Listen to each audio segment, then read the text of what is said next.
समस्त सुधी श्रोताओं को राधा वल्लभ त्रिपाठी का सादर वंदन। कहानियों की दो किताबें मेरे पास हैं, मेरे सामने हैं। हिंदी में लिखी हुई हैं दोनों ही अभूतपूर्व हैं। हिंदी कहानी, यदि हिंदी की कहानी की परंपरा में इनको सम्मिलित किया जाए तो हिंदी कहानी का ऐसा चेहरा अन्यत्र कहीं देखने को नहीं मिलेगा। और हिंदी कहानी ने जो शक्ल अख्तियार की है वह भी सर्वथा अनोखी इन दोनों किताबों के द्वारा बनी है। पहली किताब ऋतंभरा उपनिषद आख्यायिका मंजरी, ये किताब है। प्रचंड प्रवीर इसके लेखक हैं।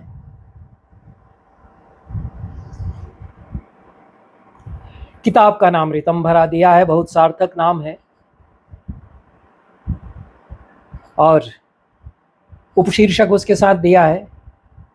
ऋतंभरा के नीचे ऋतंभरा इस संज्ञा, इस नाम से ही प्रतिश्रुति पता चलती है लेखक की कि ऋत का भरण पोषण करने वाले वे लेखक हैं। प्रचंड प्रवीर। और उपनिषद आख्यायिका मंजरी, यह उपशीर्षक दिया गया है। जिस तरह से शीर्षक छपा है, वो उपशीर्षक छपा है, उससे सवाल खड़े होते हैं। उपनिषद आख्यायिका और मंजरी तीनों अलग अलग छपे हुए हैं। हिंदी में व्याकरण कोई है या नहीं, समास की कोई अवधारणा है या नहीं, और उपनिषद आख्यायिका मंजरी एक शब्द है या अलग अलग शब्द हैं। यदि एक शब्द है तो मिलाकर लिखा जाना चाहिए। समस्त पद है, समास या पूरा है, एक मिलाकर लिखा जाना चाहिए। मिलाकर लिखने में भी दो तरह से हिंदी में लिखने का चलन देखा जा रहा है। उपनिषद के बाद हाइफन लगेगा, फिर आख्यायिका के बाद हाइफन लगेगा, फिर मंजरी आएगा। यह एक लिखने का तरीका हुआ जिससे लगेगा कि उपनिषदों की आख्यायिकाओं का यह गुच्छा है। समास विग्रह कैसे होगा? यदि समास है या नहीं, ये क्या है?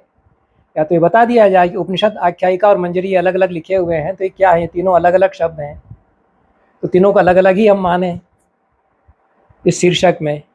उपनिषद अलग है, आख्यायिका अलग है और मंजरी है, ऐसा तो आशय नहीं लगता। लेकिन ये व्याकरण की समस्या है और इसके लेखक प्रचंड प्रवीर, चूंकि भाषा के संबंध में बहुत ही सतर्क जागरूक रहने वाले व्यक्ति हैं,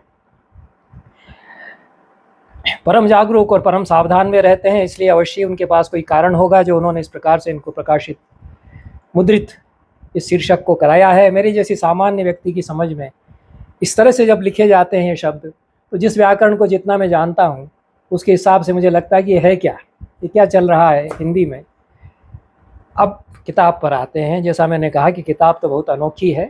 इस किताब की सारी कहानियाँ मैंने पढ़ी, कष्ट उठा करके पढ़ी और पूरी पढ़ने का प्रयास भी किया, क्योंकि बहुत अद्भुत अनोखी कहानियाँ हैं और मौलिक कहानियाँ हैं।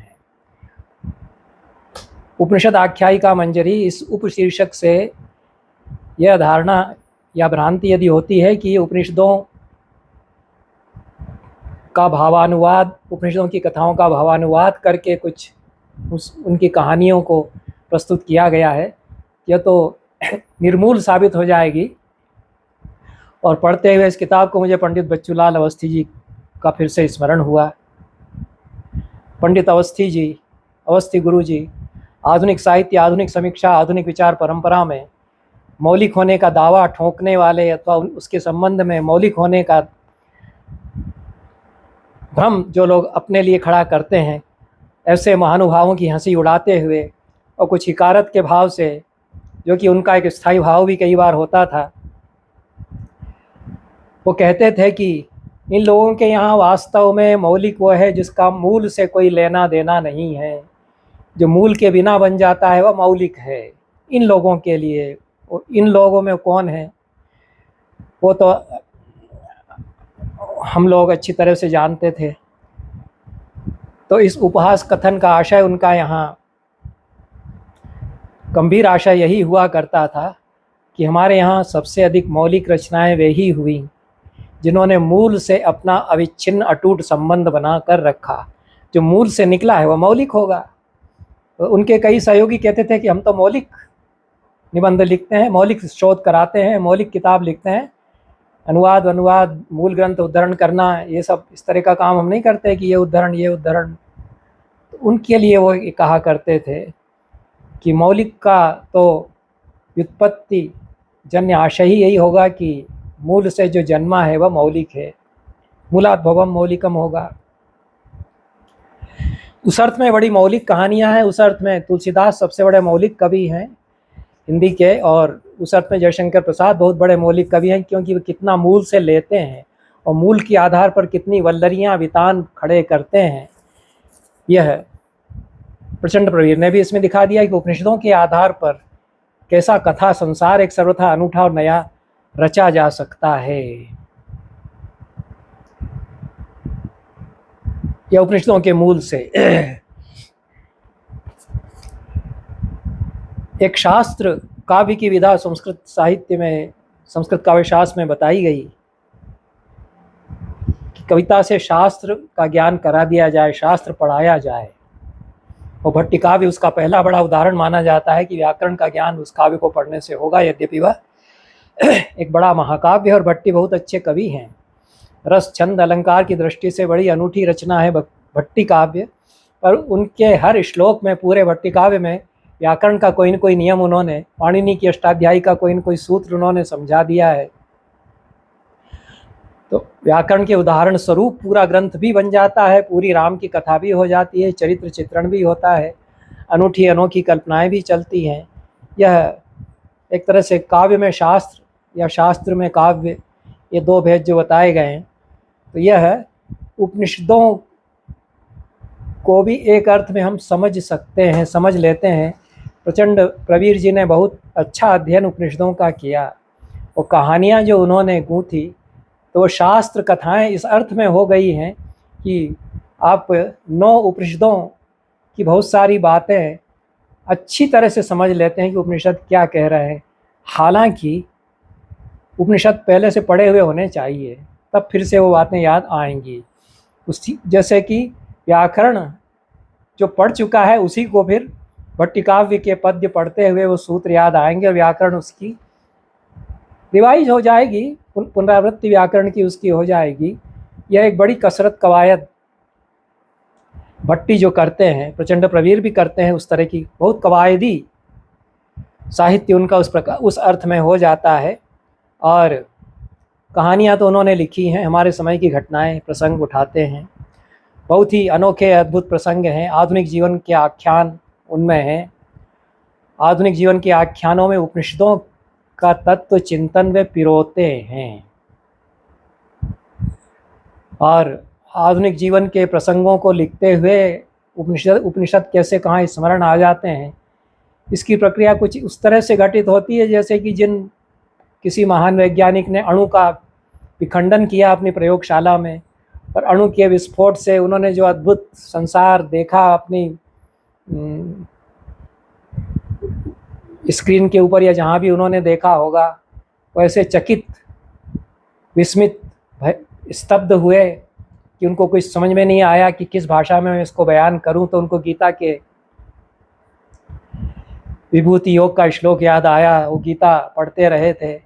दिवि सूर्य सहस्रस्य भवेद् युगपदुत्थिता यदि भा तत्सदृशी स्यात् भासस्तस्य महात्मनः। दिन में हजारों सूर्य एक साथ चमक पड़े हों, ऐसी कुछ ज्योति अणु के विस्फोट से उनको दिखाई पड़ी। तो आधुनिक जीवन साइंस तकनीक से जुड़े हुए प्रसंग, एकदम आधुनिक जीवन के प्रसंग, उनके निरूपण के समय उपनिषदों का तत्व चिंतन का याद आना लगभग उसी प्रकार का है। और यह प्रचंड प्रवीर इस तरह से कहानियाँ लिखते हैं। छांदोग्य, बृहदारण्यक के 2 उपनिषद छोड़ करके शेष 9 उपनिषदों पर एक एक कहानी उन्होंने लिखी है। उसी उपनिषद का शीर्षक भी उस कहानी का दिया है। पहली कहानी ईशावास्योपनिषद पर आधारित है और 18 मंत्रों को उन्होंने खूब अच्छी तरह से घोंट रखा है। उन मंत्रों को वे स्मरण करते हैं।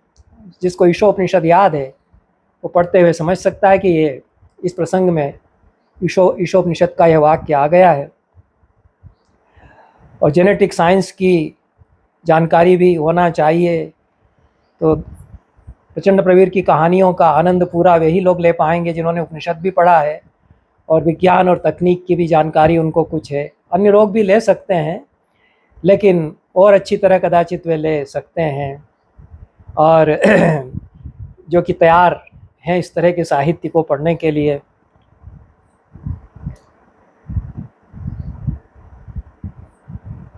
जिस प्रकार से उपनिषद के वचन खपाए गए हैं वो अलग से चस्पा किए गए हों ऐसा नहीं लगता। वो कहानी के भीतर से उभर कर के आ जाते हैं। भावों का घात प्रत्याघात है, अनुभूतियाँ हैं, गहनताएं भी हैं, जटिल संघर्ष हैं कहानियों में और उपनिषदों का ज्ञान भी है। उपनिषदों के वचन भी उस बीच में आते हैं। ये बड़ा प्रचंड प्रवीर ने प्रचंड घोल तैयार किया है ये सारा। और ये ईशोपनिषद पर आधारित जो कहानी है, अमर होने की कामना और नश्वरता के सुख को, नश्वरता का सुख और अमर होने की जो आकांक्षा है, दोनों को द्वंद्व में वे रखते हैं। जिस तरह से द्वंद्व में रखते हैं वो अपूर्व है। और पूर्णमदः पूर्णमिदं पूर्णात् पूर्णमुदच्यते पूर्णस्य पूर्णमादाय पूर्णमेवावशिष्यते, यह वचन भी यद्यपि ईशोपनिषद का अंग यह नहीं है वचन, पर यह भी इसमें गूंथा हुआ है क्योंकि पूर्णता की तलाश एक अंतर वस्तु ईशोपनिषद पर आधारित कहानी की है।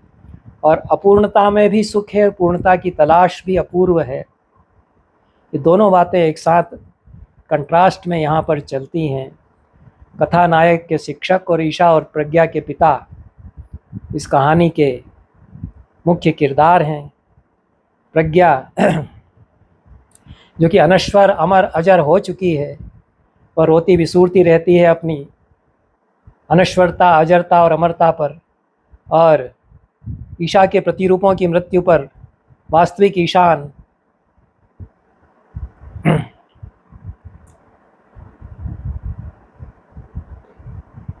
हिमालय की ओर जाकर के कहीं विलीन हो जाती है। कथानायक रोता बिसूरता रह जाता है, उसको खोजने निकल पड़ता है। हिमालय के आसपास पूषण से उसकी भेंट होती है। पूषण ऐसा अकारांत नाम दिया है तो हिंदी में नामावली जो वैदिक देवताओं की या संस्कृत की लिखी जाएगी उसका व्याकरण फिर अपना ही अलग बनेगा। तो नकारांत शब्द पूषण होता है, अन्यथा तो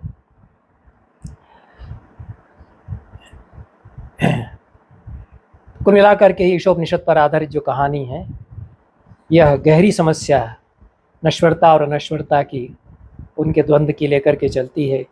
केनोपनिषद है वह केन इस प्रश्न के साथ ही आरंभ होता है और सृष्टि किसके द्वारा उत्पन्न की गई, सृष्टि के रहस्य की खोज और वेदांत केनोपनिषद का जो विषय है, इससे एक रहस्य की कथा गूंथते हैं केनोपनिषद के सूत्र लेकर के प्रचंड प्रवीर। और दमयंती की हत्यारा कौन है, यह बहुत ही जटिल मामला है। इस पर बड़ी जांच चल रही है। जांच किसी निष्कर्ष पर नहीं पहुंच सकती है, नहीं पहुंच पा रही है। समीर मातरिश्वा, जाला प्रसाद और जातवेदा और इंद्र मघवन ये काबिल पुलिस अफसर हैं, ये जांच में लगे हुए हैं। दमयंती की कॉलेज की सहेली है, उसका बयान लिया जाता है। दमयंती ने उसको बताया था कि अंधेरे में रहना उसको अच्छा लगता है, अंधेरे में सब बहुत कुछ नज़र आता है, बहुत कुछ साफ दिखता है, अंधेरे में सुनना संभव हो पाता है। दमयंती ने आत्महत्या की है, उसकी हत्या की गई। हत्या और आत्महत्या का द्वंद्व कहानी में उभरता है। दमयंती के भीतर के प्रश्न केन उपनिषद में उठाए गए प्रश्नों के साथ जुड़ जाते हैं। और दमयंती के पति का जिस रहस्यमय शब्दावली में वर्णन किया गया है उसमें उपनिषद की परम तत्व के निर्वचन की जो शब्दावली है उसको आरोपित किया गया है। दमयंती अपनी डायरी में भी अपने पति या अपने प्रेमी का वर्णन केनोपनिषद की शब्दावली में ही करती है। उसकी सहेली सोचती है कि अपने असफल प्रेम की असफलता स्वीकार करने के लिए दमयंती ने अपने प्रेम को अलौकिक प्रेम का दर्जा दे दिया है। और दमयंती का एक घरेलू नौकर है तलवकार थापा, ये नाम भी बड़ा सूझबूझ के साथ रखा गया है। और वहाँ तलवकार ब्राह्मण है वैदिक साहित्य में। इस कहानी में दमयंती के पति की एक रहस्यमय व्यक्ति के रूप में होलोग्राफी से बनी हुई छवियाँ बार बार प्रकट होती हैं। केनोपनिषद में भी जिस प्रकार से प्रकट होता है परम तत्व अत्यंत रहस्यमय रूप में, और उस चीफ की छवि यक्ष के स्थान पर जो केनोपनिषद में आता है यहाँ पर निर्मित की गई है। ज्वाला प्रसाद, समीर मातृश्वा और इंद्र उसका कुछ नहीं बिगाड़ सकते। जिस प्रकार से केनोपनिषद के यक्ष का इंद्र, वायु आदि देवता कुछ नहीं बिगाड़ सके। ज्वाला प्रसाद अपने लाइटर से उसको जलाने का प्रयास करता है, वह लाइटर के वीडियो कैमरे में उसकी छवि को कैद करने का भी प्रयास करता है, सारे प्रयास विफल होते हैं। होलोग्राम से निर्मित चीफ या यक चीफ की जो छवि है उसके वर्णन में जो सत्ता विषयक प्रश्न, तत्व मीमांसा विषयक प्रश्न उठाए गए हैं, तो तत्व मीमांसा उपनिषद की और होलोग्राम की जो टेक्नोलॉजी से निर्मित छवि है, इनमें क्या कोई साम्य हो सकता है? विज्ञान क्या परम तत्व जिस प्रकार से सर्वव्यापी रूप में विराजमान है, अव्यक्त है, उसका विकल्प कोई दे सकता है? यह प्रश्न किया जा सकता है। और जासूसी कहानी का भी पूरा रहस्य रोमांच इस कहानी में है। जासूसी उपन्यास का भी कह सकते हैं। और हत्यारे की खोज की कहानी भी एक अर्थ में बन जाती है। इंद्र के सामने आते ही यक्ष स्थानीय चीफ गायब हो जाता है। इंद्र पिस्तौल लेकर उसका पीछा करता है तो दमयंती की सहेली उमा दिखाई पड़ती है। केनोपनिषद में भी उमा प्रकट होती हैं, भगवती हैमवती उमा। केनोपनिषद की उमा हैमवती के स्थान पर यहाँ दमयंती की सखी उमा है। पूरी कहानी समकाल में घटी हुई किसी घटना की स्मृति भी किन्हीं पाठकों को करा सकती है कि किसी नेता की बहुत सुंदर पत्नी की हत्या हुई थी, किसी होटल में रहने चली गई थी, वो भी होटल में चले गए थे, उनकी बड़ी रहस्यमय स्थितियों में हत्या हुई। वो नेता भी सर्वशक्तिमान हैं, आरोप उन पर भी लगे, कुछ भी साबित नहीं हो सका इत्यादि। पर वेदों के ज्ञान का, उपनिषदों के ज्ञान का खूब उपयोग किया गया है। सारे प्रसंग आधुनिक समाज से, आधुनिक घटनाओं की प्रतिनिर्मिति के रूप में लिए गए हैं। कठोपनिषद पर आधारित जो कहानी है उसमें कठोपनिषद को कृष्ण यजुर्वेदीय शाखा के अंतर्गत मुख्य उपनिषद बताया गया है। अब ये कृष्ण यजुर्वेदीय शाखा कौन सी है यह तो नहीं बताया गया है, क्योंकि यजुर्वेद की शाखाएं अलग अलग हैं, तो कृष्ण यजुर्वेद की भी होंगी। और केनोपनिषद को भी सामवेद की शाखाओं से जुड़ा हुआ उपनिषद कहानी के साथ में जो परिचय दिया गया है उसमें बताया गया है कि सामवेद की कौन सी शाखा या नहीं बताया गया है। वेद और उपनिषद के ताने बाने किस तरह जुड़े हुए हैं, ये सोचने पर ये कहानियाँ प्रेरित करती हैं। कठोपनिषद का विभाजन वल्लियों में किया गया है, तो यहाँ भी कठोपनिषद पर आधारित कहानी का विभाजन वल्ली में हुआ है। कुछ उपनिषद वल्लियों में विभाजित हैं, तैत्तिरीय उपनिषद भी वल्ली में विभाजित है। और संरचना का भी बहुत, उपनिषदों की संरचना और इन कहानियों की संरचना, इनमें जो समानांतरताएं हैं उनको भी हम देख सकते हैं। आरण्यक है, आरण्यक का अर्थ जंगल भी होता है, और जंगल में वल्लरियाँ होती हैं, तो आरण्यक के अंतर्गत उपनिषद हैं। अरण्य के भीतर जिस प्रकार से वल्लियाँ होती हैं, उपनिषदों में वल्लियाँ हैं। ये संरचना कहानियों में भी बनाई गई है। और पूरी परंपरा क्या एक महारण्य है, इस रूप में क्या हम परंपरा को और इन ग्रंथों को समझें। कठोपनिषद में वाजश्रवा अपने बेटे नचिकेता को यम को दान में दे देते हैं। ये कहानी बहुश्रुत है। और प्रचंड प्रवीर की कहानी में नचिकेता उदास होकर आधी रात में भटक रहा है, उसे कोई पुरुष हाथ पकड़ करके ले जाता है अपनी आलीशान कोठी में। यह पुरुष धर्मस्थानीय हैं, नाम भी उनका धर्मराज सिंह है। वह ज़िले का न्यायाधीश है। उसकी आलीशान कोठी और पुश्तैनी ज़मीन है। नचिकेता रो रहा है। धर्मराज सिंह उसको दिलासा देता है, उससे सवाल करता है। नचिकेता और भी रोने लगता है। और कहानी का नचिकेता भी बड़ा ज्ञानी है। कठोपनिषद का नचिकेता भी ज्ञानी है। धर्मराज सिंह उससे सवाल करता है, बताता भी है। और धर्मराज से वह प्रश्न करता है, उसमें भी कठोपनिषद के नचिकेता के प्रश्न एक अर्थ में आते हैं। अंतर यह है कि प्रचंड प्रवीर की कहानी का नचिकेता जैसे ही धर्मराज सिंह, जो कि जिला मजिस्ट्रेट इत्यादि भी हैं, उनकी कोठी में जैसे ही वह घुसता है तो आर्टिफिशियल इंटेलिजेंस के द्वारा उसके चेहरे का अक्स लेकर के उसका सारा अतीत जान लिया जाता है। और नचिकेता को इस बात पर आश्चर्य होता है कि धर्मराज होते हुए इनको डेटाबेस का आश्रय लेना पड़ता है और एआई का आश्रय लेना पड़ता है मेरा सारा अतीत जानने के लिए। और वह कहता है कि डेटाबेस से मिलने वाला ज्ञान सूचना परक ज्ञान है। सूचना परक ज्ञान से परे जो ज्ञान है वह क्या है, उसको बताने के लिए फिर प्रचंड प्रवीर कठोपनिषद की शब्दावली का इस्तेमाल करते हैं। धर्मराज सिंह नचिकेता को अपार धन दौलत देना चाहते हैं। नचिकेता उनकी धन दौलत से कोई मोह नहीं रखता है। धर्मराज कई लोगों को फांसी की सज़ा दे चुके हैं, इसलिए नचिकेता उनसे मृत्यु का रहस्य पूछता है। धर्मराज यहाँ पर भी श्रेय और प्रेय की व्याख्या अच्छा और अच्छा लगने वाला के रूप में करते हैं अपने शब्दों से।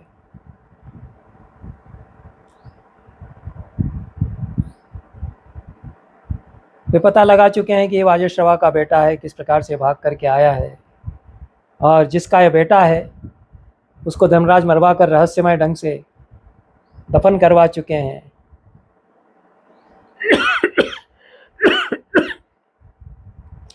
नचिकेता धर्मराज को धोखा देकर उन्हीं के भवन में आग लगवा कर भाग निकलता है। धर्मराज का भवन धू धू करके जल उठता है। मरणासन्न धर्मराज को नचिकेता उपदेश देने लगता है। इसमें भी उपदेश उपनिषद के ही वाक्य दोहराए गए हैं। धर्मराज नचिकेता के पिता से क्रिप्टो करेंसी का धंधा करवा रहा था और बहुत सारा पैसा निवेश करवा कर स्वयं गायब होना चाहता था। नचिकेता के पिता ने उसकी मदद करने से इनकार कर दिया तो उसने हत्या करवा दी। यह प्रथम अध्याय में बताया गया है। प्रथम अध्याय की अंतिम वल्ली में यह प्रसंग आया है इस कहानी में। और क्रिप्टो करेंसी की धोखाधड़ी के आख्यान की महिमा और फलश्रुति भी यहाँ बताई गई है। द्वितीय अध्याय में प्रकारांतर से दूसरे रूप में नचिकेता का आख्यान है, जिसमें महाभारत का जो नचिकेता प्रसंग है वह लाया गया है, उसका पुनः पाठ प्रस्तुत किया गया है। क्रिप्टो करेंसी और हैकिंग से जुड़ी हुई शब्दावली बखूबी यहाँ पर इस्तेमाल की गई है। और द्वितीय अध्याय की दूसरी वल्ली में तैत्तिरीय ब्राह्मण पर आधारित नचिकेता की कहानी का पुनः पाठ प्रस्तुत किया गया है। यह उपनिषदों की कहानियों का पुनः पाठ भी प्रस्तुत करते हैं और आधुनिक जगत, आधुनिक जीवन को प्रस्तुत करते हैं प्रचंड प्रवीर। इनमें प्रश्नोपनिषद पर आधारित कहानी है। इसमें सृष्टि कैसे हुई यह प्रश्न उठाया गया है। सृष्टि से जुड़े हुए प्रश्न हैं। विश्वविद्यालय के छात्र, शोध छात्र प्रोफेसर पिप्पलाद के सामने ये प्रश्न करते हैं। और एक और विश्वविद्यालय उसका परिसर है, दूसरी तरफ विश्वविद्यालय के बाहर किसी वन में, जंगल में प्राणनाथ सहगल की कोठी है। वो प्राणनाथ सहगल अपनी प्रिया या प्रेयसी या पत्नी नर्तकी रई के साथ, रई इसमें यकार में इकार है, रई शब्द है, उसके साथ वे रहते हैं। ये रई एक अवधारणा है वेदों में, और इसको पढ़ते हुए मुझे याद आया कि रई शाह नाम से आचार्य रामकरण शर्मा ने बहुत अच्छा उपन्यास लिखा था। बहुत ही प्रतीकात्मक उपन्यास उन्होंने लिखा संस्कृत में, प्रांजल और सुंदर गद्य में। और वयम श्याम रईणाम पतयः, ऐसा कुछ वाक्य जो वेद में आता है, उसकी अवधारणा को लेकर उन्होंने रईशः यह उपन्यास लिखा। उसमें वास्तविक रईस कौन है यह उन्होंने बताना चाहा। और रई नाम ईशा रईशा होता है, उसी से फारसी और उर्दू में जाकर के रईस हो जाता है। तो सीमा और रईशा ये दो उपन्यास रामकर्ण शर्मा के हैं। वे भी वैदिक दर्शन, वैदिक भावबोध को आधुनिक परिवेश में प्रस्तुत करते हैं। ये संस्कृत के एक बड़े कवि और बड़े कथाकार भी ऐसा कर चुके हैं हमारे समय के, 20वीं शताब्दी के, हालांकि बहुत सीनियर हैं प्रचंड प्रवीर से। तो यह विश्वविद्यालय के छात्र हैं। सत्यकाम कालिदास की कविता पढ़कर उनको लगता है कि कालिदास के ऋतु संहार की नायिका है रई, जिसके साथ प्राणनाथ सहगल रहते हैं। नाम शायद मैं भूल रहा हूँ, ऐसा ही कुछ नाम है। और रई की हत्या हो जाती है या मर जाती है, उसके बाद वे विरागी हो जाते हैं। प्रश्नोपनिषद को प्रतिविज्ञा दर्शन की कृति के रूप में देखते हैं प्रचंड प्रवीर, और उस रूप में यहाँ प्रस्तुत करना चाहते हैं। मुंडकोपनिषद पर आधारित कहानी में ब्रह्म विद्या की, ब्रह्म और उसके विमर्श की परंपरा को प्रस्तुत तो किया गया है, लेकिन जो आजकल मंत्रक या कंसल्टेंट होता है, उसकी जीवन की कथा की प्रस्तुति के संदर्भ में प्रस्तुत किया गया है। और यह जो मंत्रक है, कंसल्टेंट है, यह डायरेक्टर, प्रबंधक, मैनेजिंग डायरेक्टर, इन सब से अधिक महत्वपूर्ण इसलिए हो जाता है कि वह सारी व्यवस्थाओं को उनके अनुकूलित करने की क्षमता अकेला रखता है, और वह उनको अनुकूल करके ही दम लेता है। यह उसमें कुव्वत होती है। मंत्रक मुलायम शब्दों से लोगों को अपमानित करने की कला में दक्ष होता है। और अपमानित करना कितनी बड़ी कला है, यह मंत्रक की वावदूकता को देख करके ही समझा जा सकता है। ऐसा आशय प्रचंड प्रवीर का लगता है। और उसकी वाक्यावली पर लोग वाह भी करते हैं, जिसको वह संबोधित करता है वह प्रेम पूर्वक अपमानित होता चला जाता है, और उसकी बातें भी फिर मानता चला जाता है। और जो चेयरमैन चाहते हैं वह अंततः मंत्रक या कंसल्टेंट करवा लेता है। और उपनिषदों की भाषा, जिसको जान लिया जाने पर सब कुछ जान लिया जाता है, इस सब को लागू किया गया है यहाँ पर डेटा सेंटर के निरूपण पर।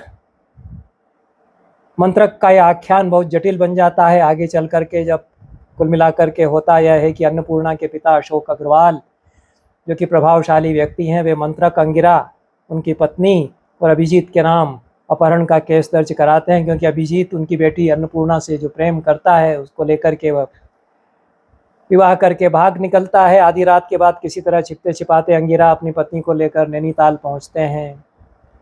वहाँ पर बादल ही बादल छाए रहते हैं नैनीताल में, और यहाँ न सूर्य प्रकाशित होता है, न चंद्रमा, न बिजली चमकती है इत्यादि।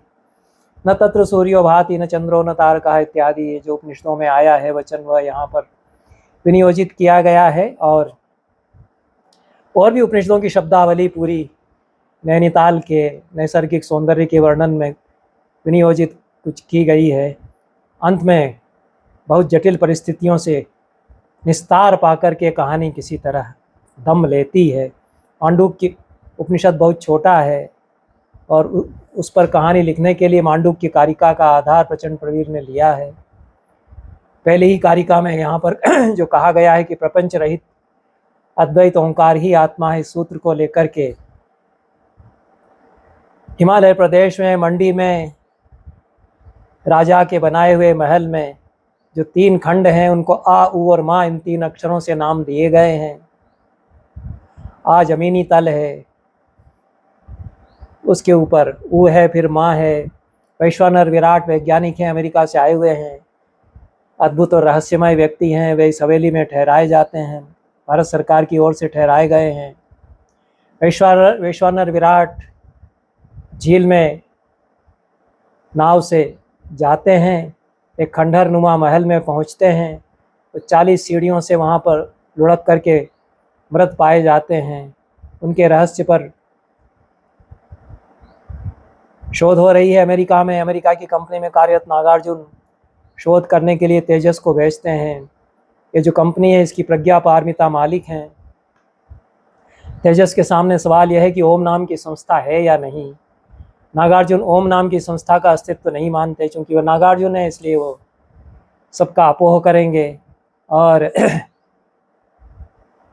दूसरा जो कंपनी का कानूनी सलाहकार है वो कहता है कि ओम तो है। इस प्रकार से दोनों में विचार विमर्श, तीनों के बीच में विचार विमर्श होता है। और ओम केवल हैकर समूह नहीं है, वह भूत भविष्य वर्तमान सब कुछ जानने वाला है, ऐसा फिर अंत में बताया जाता है। हिमाचल प्रदेश के पुराने जर्जर महल में अभी भी वैश्वानर विराट की तस्वीर लगी हुई है। जब तेजस आता है रहने के लिए, 2 ही दिनों में एक के बाद एक 2 नौकरों की हत्या हो जाती है। फिल्मी गाने गूंजते हैं, रहस्य रोमांच यहाँ पर उसके प्रसंग आते हैं। और तेजस मालिनी को बताता है कि उसकी कंपनी ने सोशल मीडिया का बड़ा साम्राज्य जो खड़ा किया है, इंटरनेट की बड़ी दुनिया है, और सर्च इंजन से जो नहीं खोजा जा सकता वो डीप वेब है, उससे जाना जाता है। वहाँ पर बहुत तरह के काम धंधे होते हैं। तेजस हैकरों की तकनीकों का अध्ययन करके उनका कोई तोड़ बनाना चाहता है। कंपनी में काम करने वाली मालविका उसकी सहयोगिनी है। गौड़पाद और नागार्जुन ने उसको भेजा है। गौड़पाद नागार्जुन को पसंद नहीं करते, नागार्जुन गौड़पाद को पसंद नहीं करते। मालकिन जो प्रज्ञा पारमिता है वह इनको पसंद नहीं करती। और इस तरह से कहानी बढ़ती है, बहुत रहस्यमय परिस्थितियों के बीच में। तेजस और मालिनी के बीच में बहुत दिलचस्प संवाद भी इसमें होते हैं। और अंत में कुछ रहस्यों की परतें खुलती हैं। वैश्वानर विराट ओम की ही अभिव्यक्ति थे। ओम कोई अंतर्राष्ट्रीय गिरोह न होकर के सत्यनिष्ठों का स्वैच्छिक मार्ग है। और अंत में बताया जाता है कि 40 साल बाद प्राज्ञ नाम का 19 साल का कोई लड़का इसी महल में फिर आएगा। उसके हाथ वैश्वानर विराट के और मेरे लिखे तेजस कहता है कि नोट्स लगेंगे। वह भी मानेगा कि ओम क्या है। और उस समय दुनिया जैव युद्धों से बचकर नई शुरुआत में लगी होगी। प्राज्ञ इसी महल के मातल में रहेगा, इत्यादि तेजस और मालिनी के संवाद में तेजस बताता है। इस प्रकार से संसार में सब कुछ पा लेने के बाद एक अनबूझ पिपासा स्वर लहरी बनकर गूंजती रह जाएगी। उसके रोम रोम से चिरकालिक विरह मृगनयनी मृणालिनी अनाहत को धीमे से पुकारेगी, पुकारती चली जाएगी, ऐसा इसमें कहा गया है। ऐतरेय उपनिषद पर आधारित कहानी में भारत और हेमंत इन 2 व्यक्तियों के प्रेतों की परस्पर बातचीत शुरू में होती है। भारत के पुत्र वत्सराज ने उसकी अनुमति के बिना हेमंत की बेटी वासवदत्ता से विवाह कर लिया। विवाह के पश्चात दोनों में बनी नहीं। वासवदत्ता वत्सराज को छोड़कर तांत्रिक के पास चली गई। तांत्रिक का नाम वामदेव है। वामदेव प्रचंड प्रवीर के अनुसार मित योगी हैं। 2 प्रकार के योगी बताए गए हैं, युक्त और युंजान इनको कहा गया है। युंजान योगी निचली सीढ़ी पर रहता है, युक्त उसके ऊपर है, उसी को युंजान को ही मित योगी कहा है। यह जो मित योगी है वामदेव, वह तांत्रिक साधना के द्वारा वासवदत्ता को अपने वश में किए हुए है। उसका सत्य जानकर भारत के होश उड़ जाते हैं। वत्सराज अपनी प्रिया को खोजने निकलता है और उसको लगता है कि वासवदत्ता वामदेव के फेर में पड़ करके अपना सर्वनाश कर डालेगी। हेमंत भारत को बताता है, ये दोनों समधी हैं हेमंत और भारत। हेमंत भारत को बताता है कि एक व्यक्ति है जो तांत्रिक वामदेव का इलाज कर सकता है, वह व्यक्ति ऐतरेय महिदास है। और महिदास इसमें छपा हुआ है, जहाँ तक मुझे जानकारी है। महिदास दीर्घ इकारांत शब्द है, दीर्घ इकार है हकार के साथ। ऐतरेय के नाम में जो महिदास जुड़ा हुआ है। हेमंत का प्रेत बताता है कि ऐतरेय महिदास ने भ्रकुटी टेढ़ी कर दी। वामदेव को जन्म जन्मांतरों तक चागड़, चमगादड़ या सियार बनकर रहना पड़ेगा। और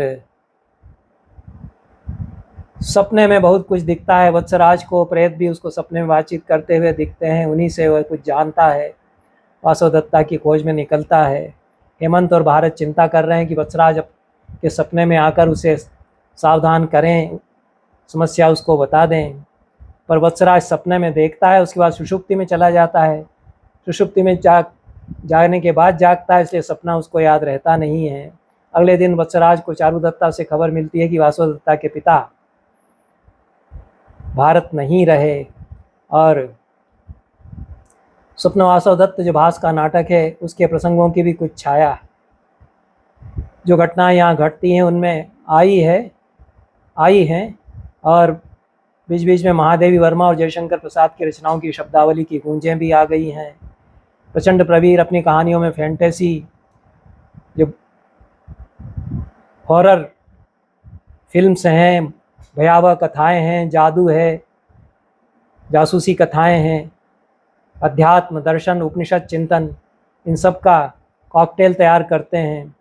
और वत्सराज वासवदत्ता को मातृत्व के अधिकार से वंचित रखना चाह रहा है, इसलिए वासवदत्ता उसको छोड़ करके गई है।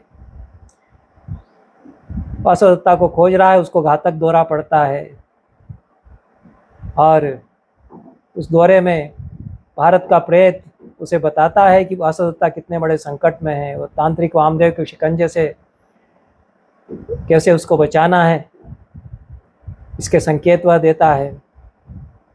अनेक संकट झेलता हुआ, विकट अनुभवों से गुजरता हुआ वत्सराज अंततः हिमालय की तलहटी में पहुंचता है, जहां ऐत्रेय महिदास हैं।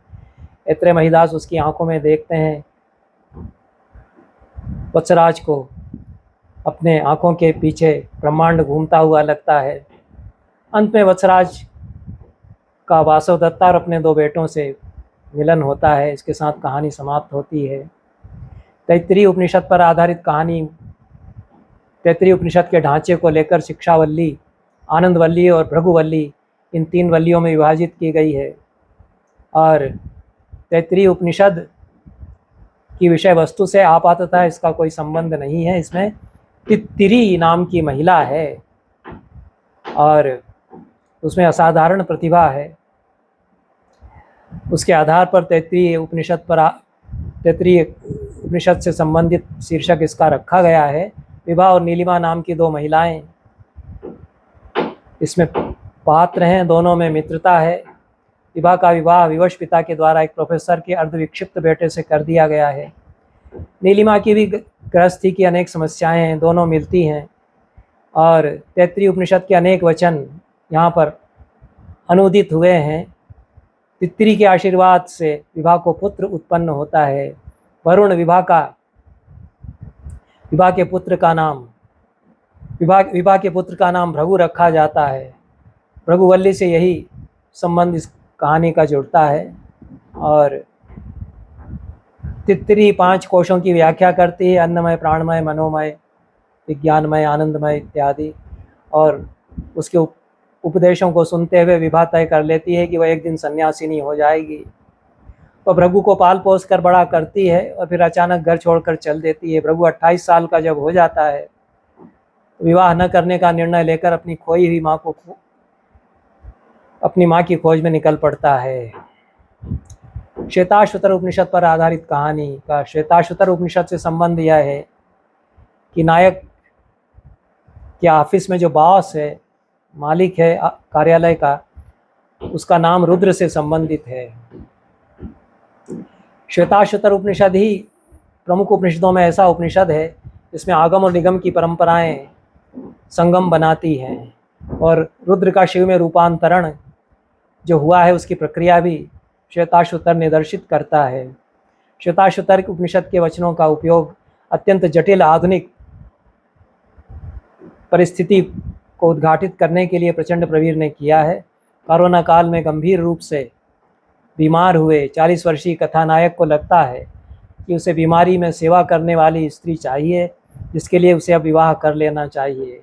विवाह की जद्दोजहद और कशमकश में उसकी मुलाकात 35 वर्षीय एक महिला से होती है। दोनों में विवाह के पूर्व की चर्चा लंबी चलती है, कई बैठकें होती हैं और बड़े तनाव के क्षण आते हैं। दोनों एक दूसरे की खाल उधेड़ते हैं, दोनों एक दूसरे को डिकन्स्ट्रक्ट करते हैं, एक दूसरे को पहचानते हैं, नए सिरे से पहचानते हैं। विवाद बढ़ता चला जाता है। कुल मिलाकर प्रचंड प्रवीर की कहानियों के बारे में यह कहा जा सकता है कि वे भावोच्छलन से उपजी कहानियाँ नहीं हैं, बौद्धिक विमर्श से उपजी कहानियाँ हैं। भावोद्रेक के क्षण उनमें आते हैं और एक कथा संरचना के भीतर हल्की सी छाप की तरह वे लगते हैं। कहानी का पूरा ताना बाना एक कुशल जुलाहे की तरह प्रचंड प्रवीर बुनते हैं। इस बुनावट में बहुत होशियारी भी उन्होंने दिखाई है। रचनात्मक होशियारी इसको कह सकते हैं।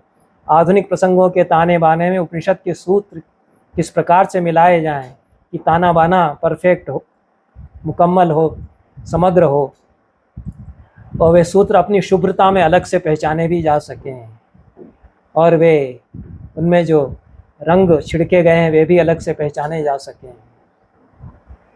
विषाद, भय, श्रृंगार, हास्य सभी आते हैं इन कहानियों में, और जटिल भाव संसार की कहानियाँ भी उपनिषद आख्यायिका मंजरी यानी कि ऋतंभरा की कहानियाँ बनती हैं। दूसरी किताब मेरी कहानियाँ नाम से है। गोस्वामी श्याम मनोहर इसके लेखक हैं। ये और भी अनोखी पुस्तक है क्योंकि एक बड़े प्रकांड पंडित, दार्शनिक, चिंतक के द्वारा लिखी गई कहानियाँ इसमें हैं। यद्यपि कहानी की रचनात्मकता कितनी है यह सवाल तो बनता है। दार्शनिकों ने रचनात्मक साहित्य लिखा है। संसार में बड़े बड़े दार्शनिकों ने कहानियाँ, उपन्यास और कविताएं लिखी हैं। ज्ञापाल सार्त्र बड़े रचनाकार हैं, बड़े उपन्यासकार हैं। ऐसे और भी कई बड़े दार्शनिक हुए हैं। और पंडित हजारी प्रसाद द्विवेदी के उपन्यासों का तो कहना ही क्या है। जितने बड़े पंडित हैं उतने ही अद्भुत अनोखे उपन्यासकार वे हैं। गोविंद चंद पांडे महापंडित हैं हमारे समय के, और दार्शनिक हैं। वो कवि बहुत अच्छे हैं, संस्कृत के बहुत अच्छे कवि। हिंदी में भी उन्होंने कविताएं लिखी हैं, मैंने नहीं ज़्यादा पढ़ी, कुछ पढ़ी, ज़्यादा समझ में मुझे आई नहीं, पर संस्कृत की कविताएं उनकी बहुत ही अच्छी हैं। इसलिए दार्शनिक होते हुए, महापंडित होते हुए अच्छा रचनात्मक साहित्य कोई लिख सकता है।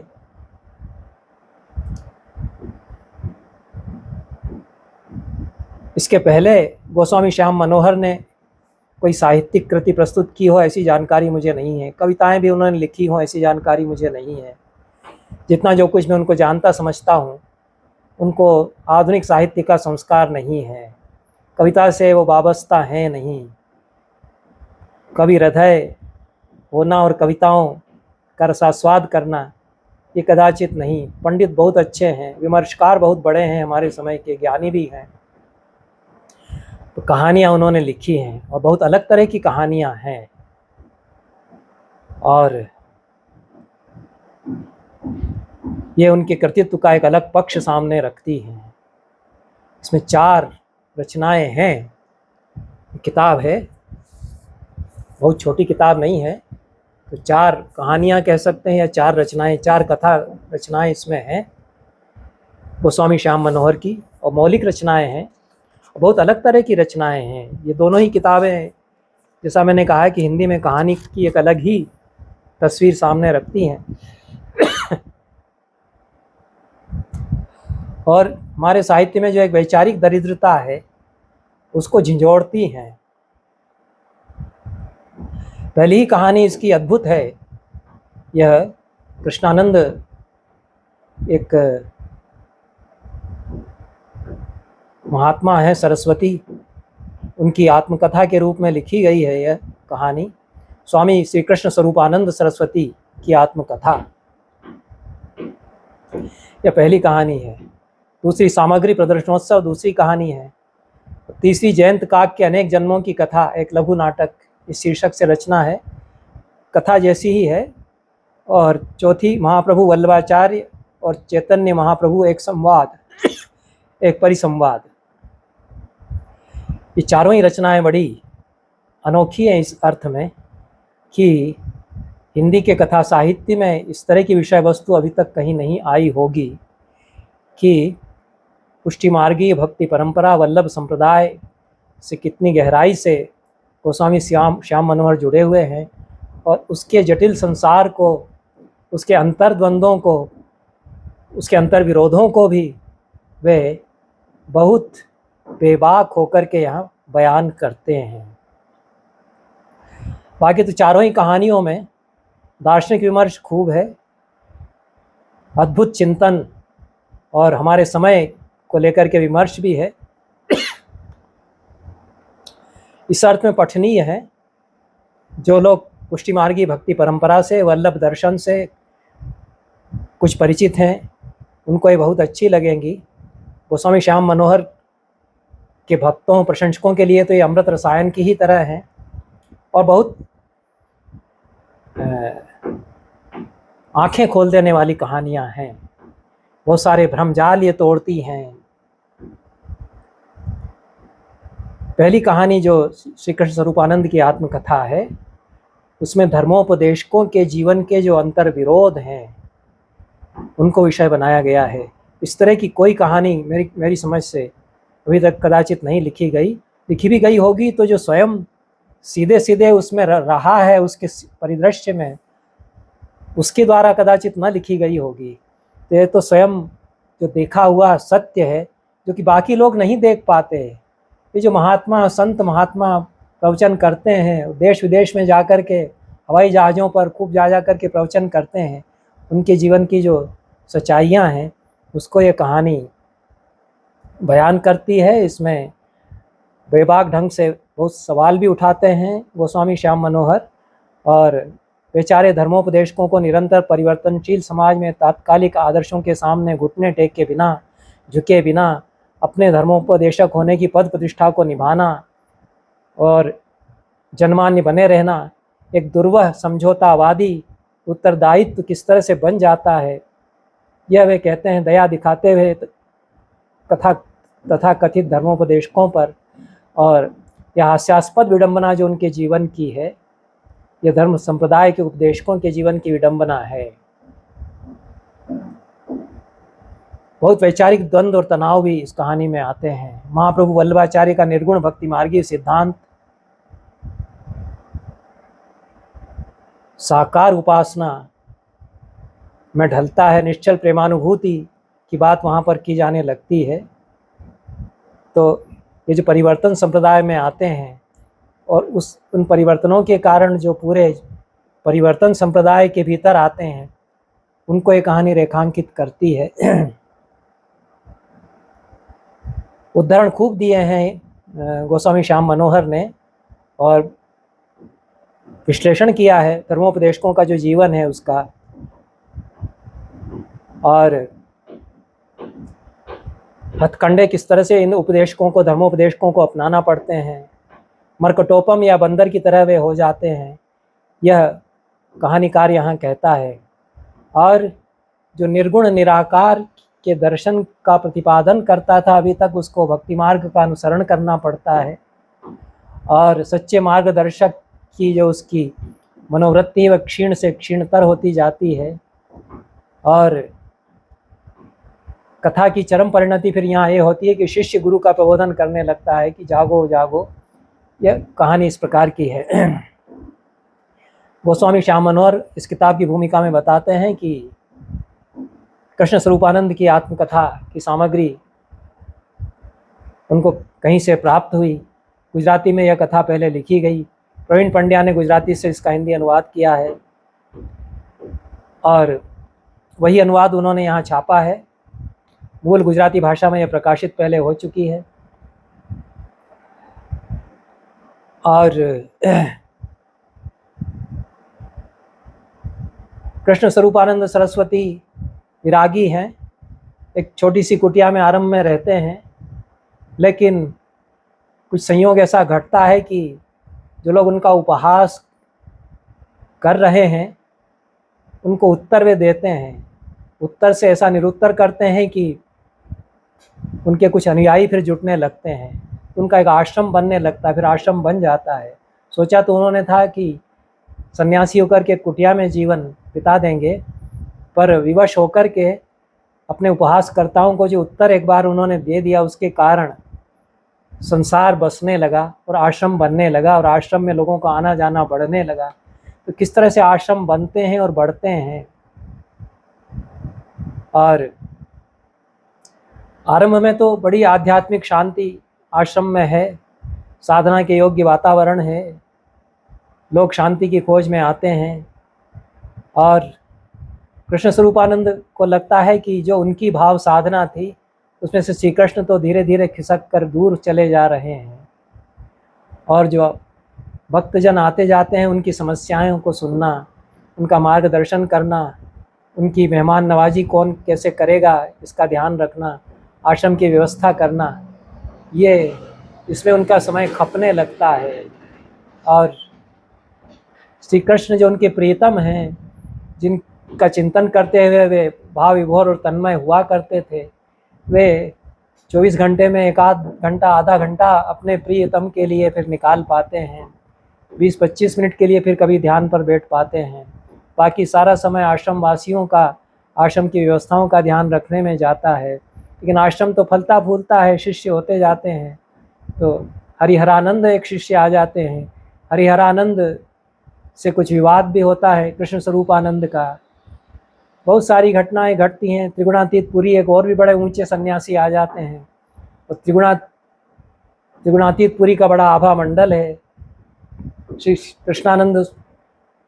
कृष्ण स्वरूपानंद सरस्वती थोड़े कुंठित हो जाते हैं उनके सामने। तो जो कृष्णानंद सरस्वती कृष्ण में डूबे रहते थे, वे अन्य चिंताओं में डूबते चले जाते हैं। हिंदू सनातन इन सब पर अच्छे विश्लेषणात्मक इनमें विवेचन है। और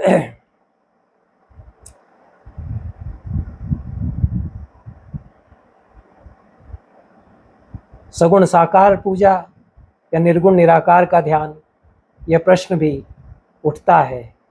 और गोस्वामी श्याम मनोहर का जो विचारक या चिंतक है, वह इन सवालों को विवेचित करता है। बहस इन पर उठाई गई है। शंकर भाष्य से उद्धरण आते हैं।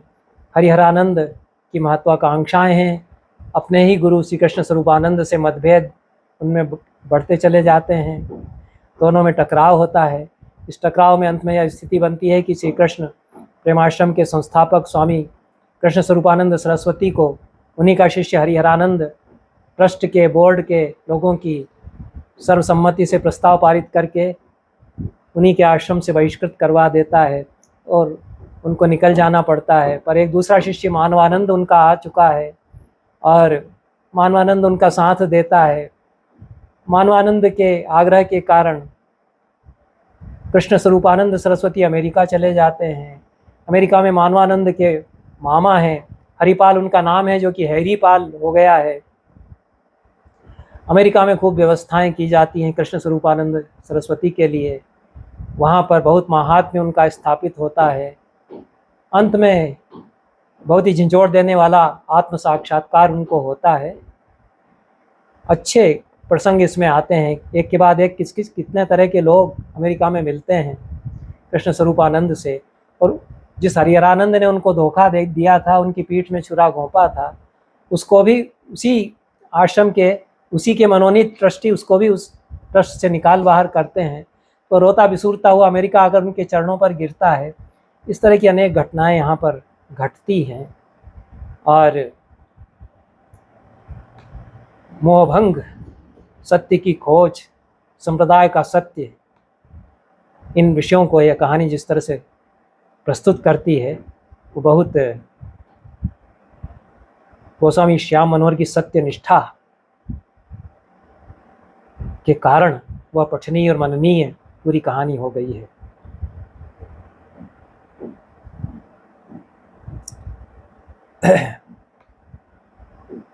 अन्य जितनी कहानियां हैं इसमें,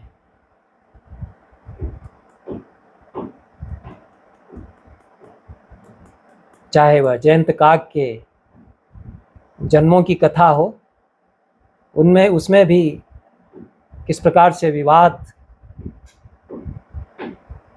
जो सत्य निष्ठा रखने वाले लोग हैं, वो पाखंडी हैं, उनके बीच में होता है। यह गोस्वामी श्याम मनोहर बताते हैं। पुष्टिमार्गी साधना पद्धतियों का, उसकी संस्कृति का चारों कहानियों में अच्छा निदर्शन हुआ है। सामग्री प्रदर्शनोत्सव तो बहुत अच्छी रोचक कहानी है। और जिन महाप्रभु वल्लभाचार्य ने मना किया था कि पूजा की सामग्री प्रदर्शन की वस्तु नहीं हुआ करती है। उन्हीं को उद्धृत करके बताया जाने लगा कि वो तो कह गए कि पूजा की सामग्री का खूब प्रदर्शन किया जाए। जिस काम के लिए वो मना कर गए उस काम को करते हुए उन्हीं को खूब उद्धृत किया जाएगा। ऐसा हर बड़े ज्ञानी और संत के साथ होता है। पुष्टि मार्गी भक्ति पद्धति में साधना करते हुए, उसके संप्रदाय में रहते हुए इतनी खरी खरी बातें गोस्वामी श्याम मनोहर ने यहाँ पर की हैं। और आश्चर्यजनक रूप से कैसे सामग्री प्रदर्शनोत्सव होता है, उसको दिखाने का एक अलग उत्सव होता है। कैसे पहाड़ के पहाड़ श्री कृष्ण को जो भोग की सामग्री है उसके खड़े किए जाते हैं। वही सब मंदिरों में खूब होता है, जितने बड़े बड़े मंदिर हैं सभी में होता है। जो भोग सामग्री है, नैवेद्य सामग्री है, उसको भी एक दिखावे की वस्तु बना करके प्रदर्शित किया जाता है। उसको फिर व्यवसाय भी की वस्तु भी बनाया जाता है। तो यह इन्वेस्टमेंट कैसे होता है आश्रमों में, मंदिरों में, मठों में, और उनमें क्या क्या चिंताएं होती हैं, इसके बड़े रोचक प्रसंग इन कहानियों में आते हैं। जो अंतिम कहानी है जिसमें महाप्रभु वल्लभाचार्य और चैतन्य महाप्रभु के बीच एक विवाद खड़ा किया गया है उनके अनुयायियों के द्वारा, और कितने कितने अपशब्द एक दूसरे पर उछाले जाते हैं, मूल वचन उद्धृत करते हुए गोस्वामी श्याम मनोहर ने यहाँ पर ये रखा है। ये संप्रदायों के सत्य को बहुत चौंका देने वाले ढंग से भी ये कहानियाँ खोलती हैं। यहीं पर इन दोनों पुस्तकों पर अपनी अत्यल्पमति से जितना मैं कह सका और जितना समझ सका तदनुरूप मैंने कुछ कहा। बहुत बहुत धन्यवाद। नमस्कार।